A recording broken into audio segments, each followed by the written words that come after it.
Halo guys, kembali lagi di Kung Fu Undercover, hal tabu Kung Fu kita bahas. Kembali lagi bersama saya, YBA, dan Sifu Martin Ya. Kusuma.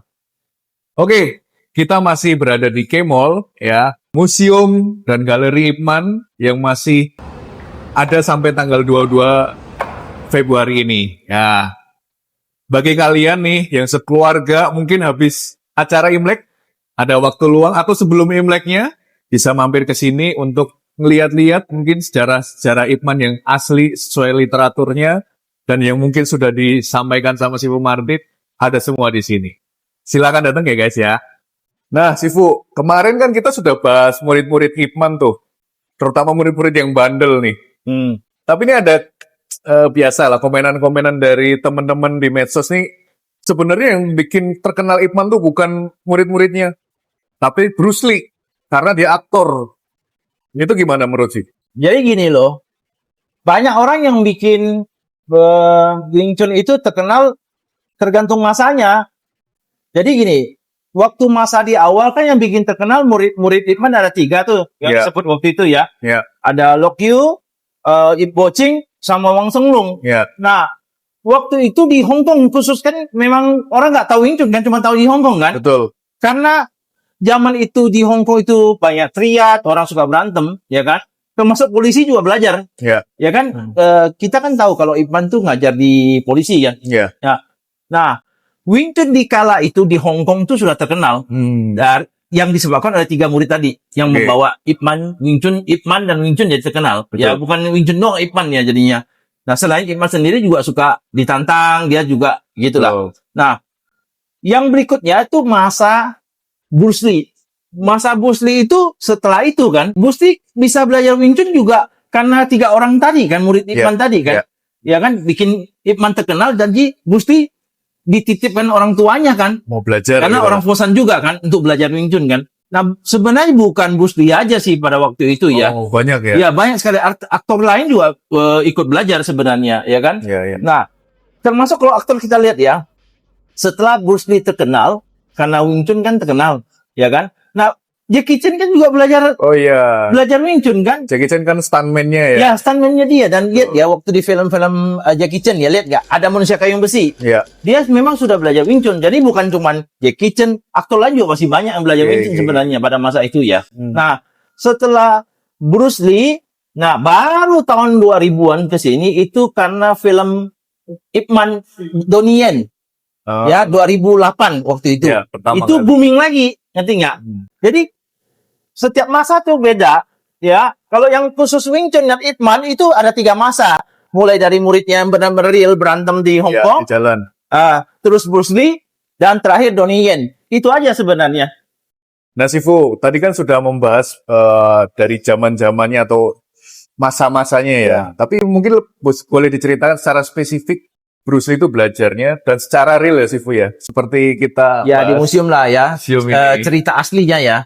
Nah, saya banyak tahu cerita aslinya Bruce Lee juga kebetulan dari Sifu saya, Sifu Siumen. Oke. Karena waktu itu dia latihannya bareng ya, angkatan yang sama. Oh. Kurang lebih sama lah ya. Waktu dia belajar karena Sifu suka cerita sama saya. Mungkin ada cerita yang menarik terkait Bruce Lee ketika dia belajar di Hong Kong nggak itu? Ya, ada berapa sih sebenarnya dari kalau cerita dari guru Sifu Siumen ya. Pertama gini, dia rajin ya. Wow. Saking rajinnya gini. Mau latihan misalnya hari ini latihan misalnya jam 4 misalnya. Dia kasih tahu temannya besok tuh nggak latihan ya. Wah. Jadi nanti dia akan datang sendiri. Yang lain nggak datang, murid yang lain. Ngakalin itu sih. Tahu saya, guru saya cerita. Bukan ngakalin, dia nggak mau orang lain yang belajar, cuma dia doang. Wah. Itu salah satunya. Yang saya tahu, kayak gitu kan. Dia memang seneng dan rajin. Jadi dia maunya kayak private aja kayak gitu. Oh, oke. Gitu ya. Nah, Seru-seru. yang cerita kedua, kalau dari secara pribadi Bruce Lee, dari guru saya itu gini, dia kan suka makan di meja makan kan sama Sifu saya sama Grandmaster Iman ya, cerita kalau dia makan tuh kakinya nih suka goyang-goyang kakinya. Oh. Dan Grandmaster Iman bilang sama dia apa? Dia bilang gini, jangan digoyang kakinya. Kalau kamu goyang terus umur kamu pendek. Wow. Ya, itu yang saya tahu dari Sifu Iman. Ya, maka dia bilang Grandmaster Iman bilang kalau kamu suka goyang kakinya itu orang umurnya pendek. Itu yang saya tahu paling menarik dan saya ingat itu. Wah. Loh, bagi yang kakinya suka goyang-goyang ya. Nah, Sifu, wah tadi Bruce Lee ternyata seniat itu latihannya. Nah, mungkin ada keterkaitan atau memang secara khusus latihan dengan murid-muridnya itu yang mungkin kayak kalau zaman kita kan circle-an ya. Itu ada nggak sih Sifu sama murid-muridnya Ip Man yang mungkin udah senior? Jadi gini loh, tadi saya cerita di awal, Ip Man kan ngajar ada asistennya kan, Iya, bukan Ip Man sendiri. Ya, ada Wong Seng Lung, ada Ip Bo Ching kan, Iya. dan yang lain saya lupa. Nah, tapi dia paling dekat sama Wong Seng Lung. Oke, ya ya. Ya, makanya gini, dia pernah bawa Wong Seng Lung ke Amerika kan untuk jadi ahli koreonya ya, ahli bentuk geraknya ya. Saya lupa filmnya ya, tapi dia yang koreonya itu Wong Seng Lung. Dan dia memang suka surat menyurat sama Wong Seng Lung dan belajar banyak Wing Chun dari Wong Seng Lung. Setelah dia ke Amerika. Berarti Grandmaster Wong Seng Lung itu malah yang dijadikan utamanya gitu ya Sifu kalau ketika latihan ya. Enggak juga, jadi gini, dulu kan Wong Seng Lung kan terkenal suka baimo juga kan. Oh, jadi dia juga suka ikut kan, cocok kan. Suka baimo dan suka ikut gitu loh. Satu geng gitulah ya, kayak satu circle gitu loh. Nah, itu yang kenapa dia deket sama Wong Seng Lung. Jadi bersahabat malah saling tukar ilmu gitu ya. Kalau di kungfu itu walaupun Bruce Lee banyak belajar sama Wong Seng Lung, tetapi gurunya tetap Ip Man loh. Ya, dia nggak bisa bilang guru saya Wong Seng Lung, guru saya Ip Man, nggak bisa. Ya, itu adalah tradisi kungfu yang nggak bisa kamu ngaku-ngaku gitu loh. Ya, sama kayak gini. Saya bawa murid kan ya dari Indonesia, sering kan hampir tiap tahun pergi ke guru saya Ip Man, dan mungkin anak-anak foto dan diajarin juga kan, karena kita ada sesi training kan, diajarin. Bukan berarti bahwa kamu sebagai murid saya, ya guru saya itu kamu posting di line itu Sifu Siuman itu guru saya. Guru saya Sifu Martin dan Simon, nggak bisa. Itu tradisi itu tidak ada di kungfu, nggak boleh. Ya, jadi memang banyak orang nggak ngerti ya. Jadi orang kungfu pun banyak nggak ngerti. Dia nulis aja gurunya ini, atasnya ini. Banyak kan begitu. Ya nggak bisa. Kecuali ada kasus tertentu ya, itu lain cerita. Ya, itu lain. Kalau ada kasus lain. Ya. Tapi secara umum nggak ada. Berarti memang tetap Bruce Lee itu adalah muridnya Ip Man, cuman memang ya dia sharing asistennya Ip Man kan Wong Seng Lung. Betul. Itu dia. Bruce Lee itu kan pindah ke Amerika ya Sifu ya. Dan diceritakan bahwa dia ngajar Wing Chun. Boleh tahu Sifu kisah aslinya sebenarnya gimana ya? Betul, dia memang setelah pindah ke Amerika ya. Dia memang ngajar Wing Chun. Ya. Dan bukan ngajar Wing Chun juga sih. Kalau mau tahu aslinya tuh gini, dia juga ngajar dansa. Jadi dia jago dansa sebenarnya, ya kan? Nah, dan di Amerika, Bruce Lee itu bisa terkenal ya, banyak dikenal tuh gara-gara, dan sebelum main film ya, gara-gara dia tuh ke tempat, kalau salah saya, kayak pertandingan karate gitu loh. Nah, waktu itulah dia ngetes One in Punch-nya tuh, sampai sekarang video-video di YouTube beredar luas dan terkenal ya. Nah, itulah yang bikin Bruce Lee terkenal. Karena One in Punch waktu itu mana ada yang tahu? Nggak ada yang tahu, ya kan? Zaman itu kan. Dan waktu itu dia memang suka, ya namanya dia hobi bela diri kan. Dia datang ke tempat seperti itu dan dia ngetes gitu loh. Bukan cuma One in Punch-nya. Dia juga coba cari videonya. Dia ada kayak tanding juga loh, pakai pelindung pakai golf juga untuk fighting. Nah, satu hal yang di situ kalau cek di YouTube fighting realnya Bruce Lee, kalau yang jangan di film ya, kita nggak cerita film ya. Kalau di film tendangnya tinggi-tinggi bukan? Coba perhatiin film-filmnya itu yang asli dia fight itu tendangnya pendek sekali. Nggak ada yang tinggi. Tendangan Wing Chun asli pendek sampai pinggang semua. Nggak ada yang ke atas. Ya. Nah, pertanyaan lagi kalau ditanya kenapa pendek? Bukannya Bruce Lee itu terkenal tinggi? Iya, itu film. Betul. Kan tadi saya bilang ya, itu di film. Ya, itu yang membedakan. Ya kan? Jadi banyak orang bilang, ya dia tendangnya tinggi kan, bukan pakai Wing Chun. Enggak. Tapi di realnya dia tendangan Wing Chun ya rendah. Nah, Sifu, tadi kan diceritakan kalau ketika dia main yang realnya, ketika Baimo-nya lah, itu tendangan Wing Chun. Tetapi kenapa kok tiba-tiba di film tuh tendangannya di tendangan tinggi? Nah, tendangan tinggi ini asosiasinya kan miripnya ke Jet Kundo yang dia pegang kan? Itu gimana sih? Misalnya jadi, yang kita tahu kan tadi di awal saya cerita Bruce Lee belajar Wing Chun kan awalnya. Sebelumnya mungkin ada belajar Tai Chi sama paman atau bapaknya kan ya. Nah gini, di film itu kalau main film itu nggak bisa, nggak indah kalau kamu tendang rendah. Oh. Harus banyak koreo. Kok perlu terbang-terbang? Ngapain lagi tendang cuman tinggi? Loncat-loncat, tendang tinggi.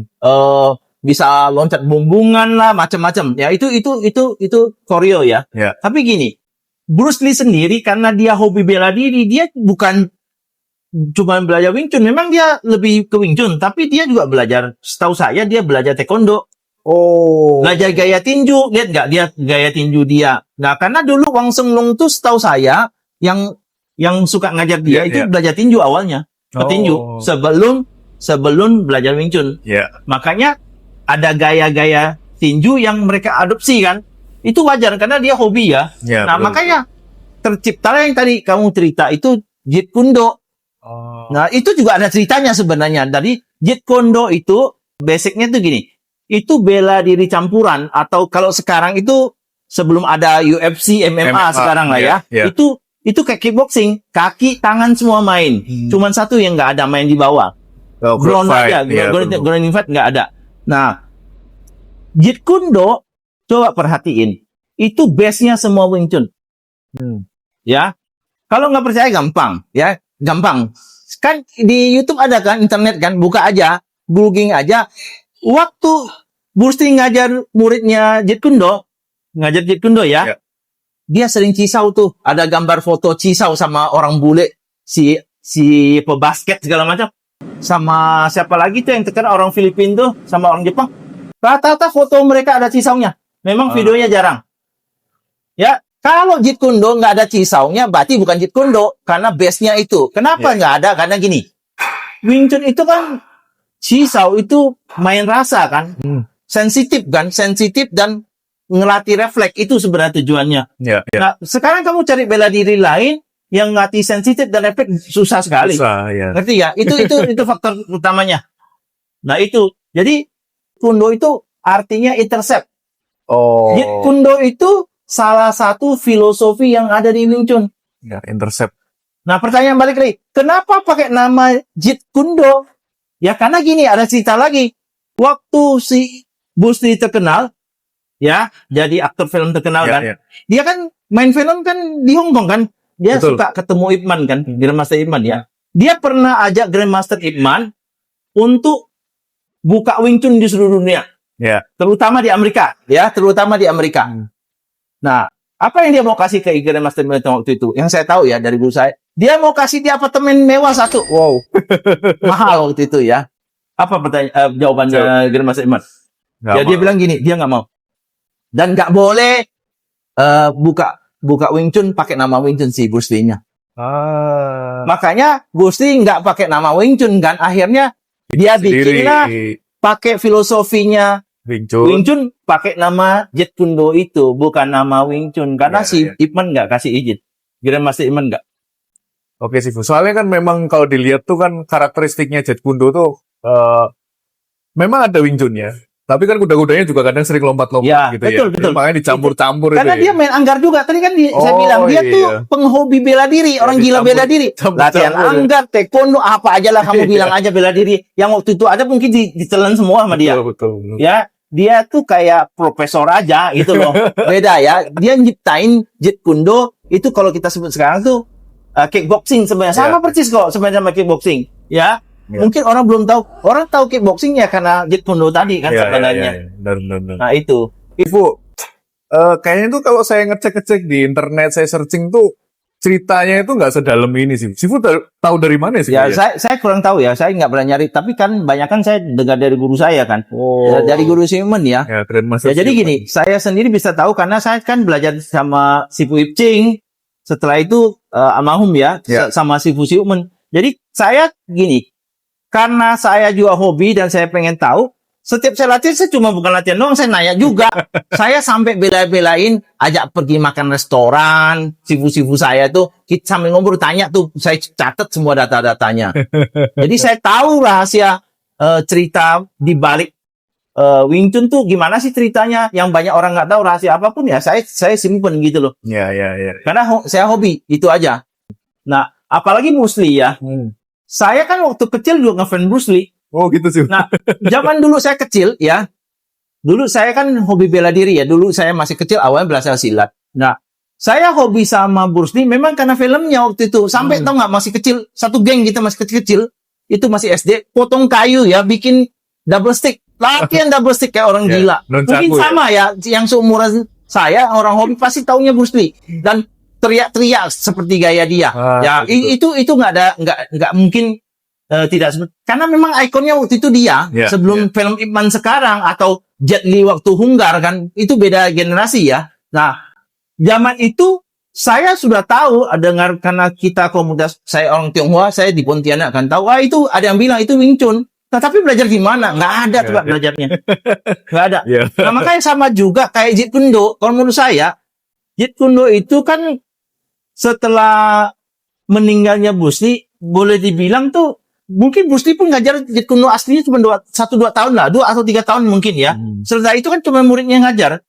Artinya udah nggak komplit karena yang pendirinya terlalu singkat kan sebenarnya. Nah, makanya Jeet Kune Do itu Wing Chun-nya jadi sedikit gitu loh.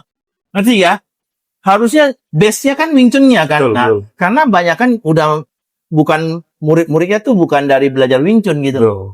Dan sudah mulai terdegradasi jadinya. Juga. Jadi Jeet Kune Do sekarang dengan dulu udah beda sekali itu loh. Jauh jadinya. Makanya kalau mau tahu jelas memang mesti ke sumbernya ya, belajar apapun. Sama kayak saya belajar Wing Chun, saya datang ke Hong Kong, ke guru saya murid Ip Man langsung atau anaknya Ip Man. Ya, itu aja sih sebenarnya.